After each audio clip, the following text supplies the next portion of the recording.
সংস্কার, কনস্ট্রাকশন বা রিনোভেশন, যত কিছুই আমরা বলি, প্রত্যেকটা জায়গায় আমরা দেখি যে আমাদের মৌলিক সমস্যাটাই প্রধান। কারণ দেখেন, 53 বছরে আমাদের সংবিধানটা কিন্তু 17 বার সংশোধন করা হয়েছে।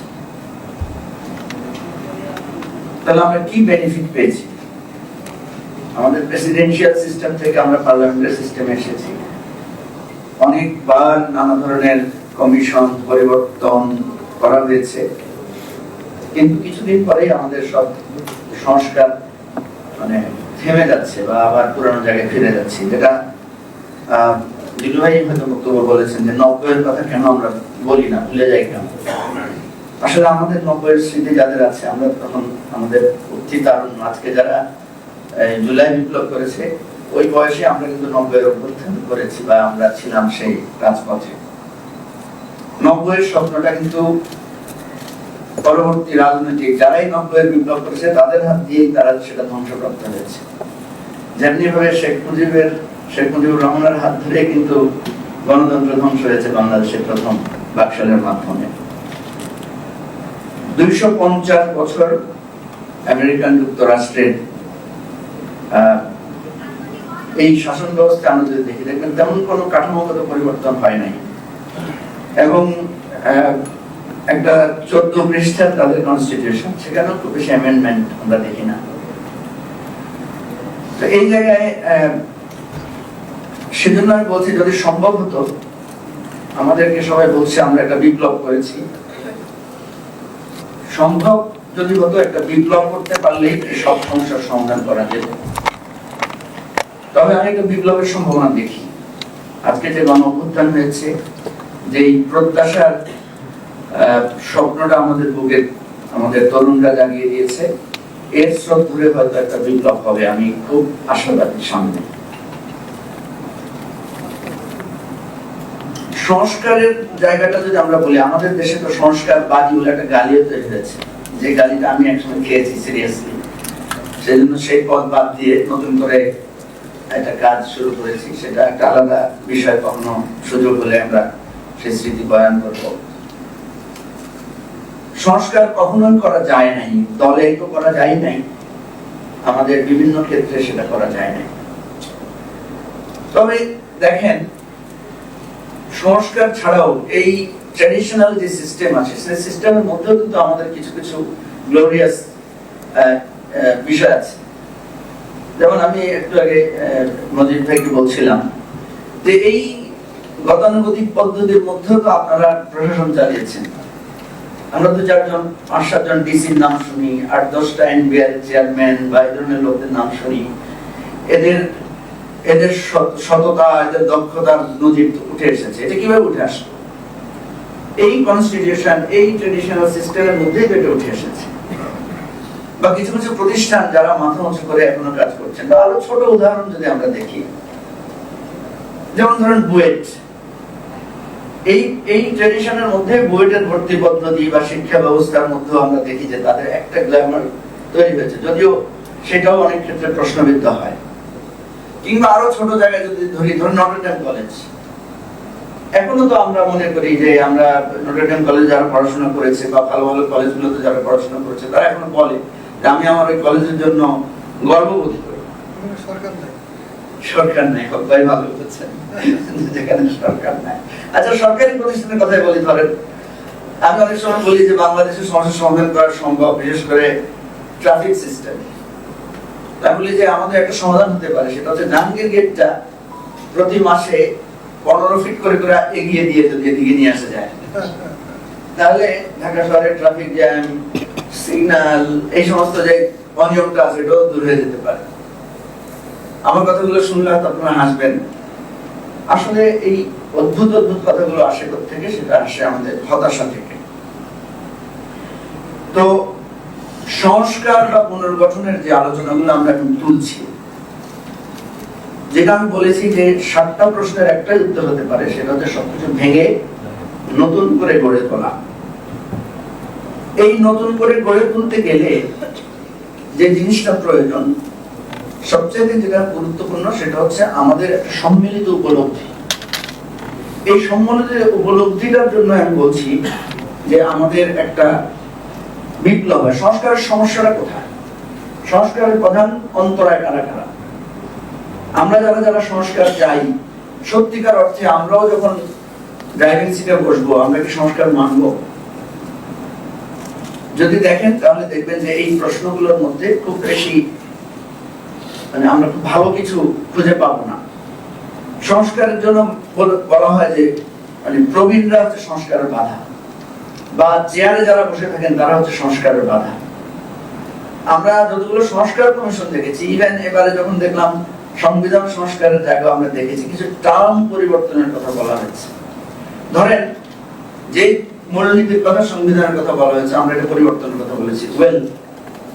যেমন ধরেন ধর্মনিরপেক্ষতা, গণতন্ত্র যদি থাকে সেখানে ধর্মনিরপেক্ষতা বলে আমাদের একটা টার্মের কি দরকার? কারণ গণতন্ত্রের মৌলিক চেতনা যেটা, সেটা হচ্ছে সেখানে সকল শ্রেণী, সকল ধর্ম, সকল মতের লোকদেরই তো আপনার চেষ্টা ছোট্ট প্রশ্নটা বলবো। গণতন্ত্র যদি থাকে তাহলে রাষ্ট্র, ধর্ম বা এই জাতীয় কিছু থাকবার করা কথা বলতে হবে। এটা খুবই ভ্যালিড কোশ্চেন। যেমন দরকার নেই রাষ্ট্র, ধর্ম, ইসলাম বা হিন্দু বা খ্রিস্টানিটি, হোয়াটএভার ইট ইজ, দরকার আছে কিনা, বা এই প্রসঙ্গটাই সংবিধানে থাকা জরুরি। মজার ঘটনা তো আপনি জানেন দিল্লু ভাই, রাষ্ট্র ধর্মের সেই পিরিয়ডটা আমরা যারা আমরা এরশাদের সময়টা সেটা হয়েছে সেটা জানি, পরে বিএনপি আমলে, আওয়ামী লীগ আমলে কেউ এটাকে টাচ করেনি, জানে টাচ করেনি সেটাও জানি। কিন্তু এখন যখন একেবারে সবকিছু ভেঙে চুরে নতুন করে গড়বার কথা বা স্বপ্ন যারা দিচ্ছেন বা চেষ্টা করছেন, তারাও এর মধ্যে হাত দিতে পারছেন না।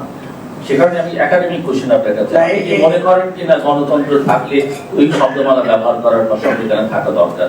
সত্যিকার অর্থে তো আসলে গণতন্ত্র থাকলে, যেমন পৃথিবীর বিভিন্ন দেশে যেখানে গণতন্ত্র আছে আপনি দেখবেন সেখানে কিন্তু সকল ধর্মের লোকদের অধিকার নিশ্চিত আছে। আমাদের দেশে আমরা যতটুকু ধর্মীয় স্বাধীনতা ভোগ করি তার চেয়েও বেশি স্বাধীনতা কিন্তু আপনার উন্নত দেশগুলো করছে, যেখানে ডেমোক্রেটিক স্টেট যেগুলোকে আমরা বলতে পারি প্রপারলি। ডেমোক্রেসি তো একটা জিনিস আমরা জানি যে এটা প্রপারলি ওয়ার্ক করা বা এটাকে অ্যাকুরেটলি এটাকে এস্টাবলিশ করা খুবই কঠিন, এবং যারা গণতন্ত্রের প্রবক্তা তারাই বলেছেন যে এটাকে অ্যাকুরেটলি করাটা হয়তো পৃথিবীতে অসম্ভব একটা ব্যাপার। এনিওয়ে, আমি আপনার সাথে একমত দিল্লু ভাই, সেটা হচ্ছে গণতন্ত্র যদি নিশ্চিত করা যায় তাহলে অনেকগুলো টার্ম পলিটিক্স আছে আমাদের মধ্যে, সেটা কিন্তু কমিট করা যেতে পারে। So directly answer then early, but আমি মনে করি যে আপনার মতামতটা পেয়েছি। ওই যে সবারই সাহসের একটা অভাব, এটা স্বীকার করতে কোনো অসুবিধা নাই, এটা স্বীকার করতে কোনো অসুবিধা নেই। কারণ এটার কিছুটা জবাব মুনমুন যেটা বলেছে যে আমাদের সমাজ ব্যবস্থায় আমরা এখনো নানা ধরনের অবস্থার মধ্যে আছি। তো আমি যেটা বলছি সেটা হলো যে দেখেন, নির্বাচন কমিশন সংখ্যানুপাতিক নির্বাচন নিয়ে একটা আলোচনা করেছে। এর বাইরে এখানে দুটো পক্ষ কথা আলোচনা এসেছে, খুবই ভালো। আমি মনে করি কয়েকটা রিফর্ম যদি আমরা করতে পারি এটাই আমাদের জন্য যথেষ্ট। যেমন ধরেন 2 বারের বেশি কেউ প্রধানমন্ত্রী হতে পারবেন না, প্রধানমন্ত্রী প্রেসিডেন্টের ক্ষমতার ভারসাম্য, দ্বিকক্ষ বিশিষ্ট পার্লামেন্ট, হ্যাঁ, তারপরে সংখ্যানুপাতিক নির্বাচন, এই ধরনের যদি মেজর রিফর্ম গুলো আমরা করতে পারি তাহলে এটা আমাদের জন্য বিরাট শক্তি দাঁড়ায়। কিন্তু অসুবিধাটা কোথায় দেখেন, ধরেন নির্বাচন আমরা যেভাবে করি আগের রাতে ব্যালট বাক্স ছিনতাই, তাহলে দ্বিকক্ষ বিশিষ্ট বলেন, সরি সংখ্যানুপাতিক নির্বাচন একই কাজই হবে। আমি যদি ভোট কেন্দ্র দখল করি তাহলে 98 ভাগ ভোট তো আমার বাক্সে পড়বে, আমার মার্কায় পড়বে, তো সেখানে সংখ্যানুপাতিকতার বেনিফিট আপনি কিভাবে পাবেন?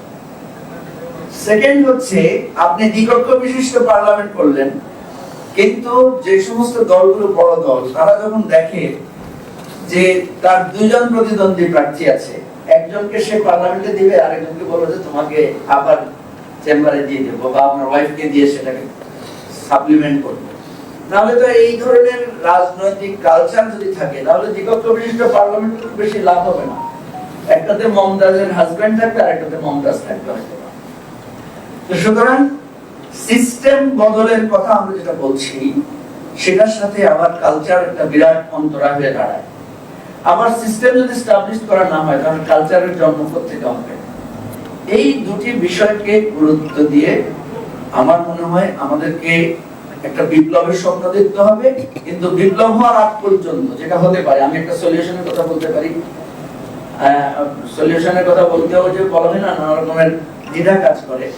সেটা হচ্ছে, যেহেতু আমরা একটা বড় গণ অভ্যুত্থান করেছি, আমরা 5 বছরের জন্য একটা পার্লামেন্ট এমন ভাবে করতে পারি কিনা যেই পার্লামেন্টে আমরা একটা সমঝোতামূলক একটা জায়গায় যাব, যে প্রত্যেক স্টেক হোল্ডারদেরকে আমরা পার্লামেন্টে রাখবো। যারা জনপ্রিয় জনপ্রতিনিধি তারা থাকবেন, যারা আমাদের নানা ধরনের চিন্তার জগতে অবদান রেখেছেন তারা থাকবেন, যারা ছাত্র নেতৃত্ব দিয়েছেন, সংগ্রাম করেছেন, লড়াই করেছেন তারা থাকবেন। 5 বছরের মধ্যে আমাদের একটা চুক্তি থাকবে। সেই চুক্তিটা হবে যে মৌলিক 8টা বা 10টা জায়গায় আমরা সবাই একমত। আমার পররাষ্ট্রনীতি, আমার সাংবিধানিক মূলনীতি, আমার সাংবিধানিক সংস্কার, এই জায়গায় আমরা সবাই একমত থাকবো। দ্বিমত থাকবো শুধু গভর্নেন্সের ব্যাপারে, বাজেট, গভর্নেন্স, অন্যান্য ইস্যুতে আমাদের মধ্যে পার্লামেন্টে ডিবেট হবে। কিন্তু মৌলিক জায়গায় এই ধরনের একটা পার্লামেন্ট যদি 5 বছরের জন্য আমরা একটা সমঝোতামূলক পার্লামেন্ট করতে পারি, তাহলে বিপ্লবের একটা বিকল্প প্রস্তাব হতে পারে যে আমরা একটা স্বাভাবিক সঠিক জায়গায় যে জিনিসগুলোতে মৌলিকভাবে সমস্যাটা আসতে হবে। এখন প্রশ্ন হচ্ছে, এই ইউটোপিয়ান চিন্তা বাস্তবায়ন হবে কিভাবে? এই ইউটোপিয়ান চিন্তা বাস্তবায়নের জন্য প্রধান ভূমিকা রাখতে হবে বড় রাজনৈতিক দলগুলোকে। কারণ বড়রা যদি এই জায়গাটা ধরতে পারে, বড়রা যদি না ধরে কি হবে? বড়রা যখন সমঝোতায় না আসে তখন 15 বছর 20 বছর পর পর এক একটা 5ই আগস্ট আসবে। এটাই আমাদের ভাগ্য হবে। সুতরাং আরেকটা 5ই আগস্ট যদি বড় দলগুলো দেখতে না চায় নিজেদের জন্য, তাহলে সমঝোতামূলক 5 থেকে 10 বছরের একটা পার্লামেন্ট আমাদেরকে অপেক্ষাকৃত একটা ভালো সংস্কৃতির দিকে নিতে পারে। সবাইকে ধন্যবাদ।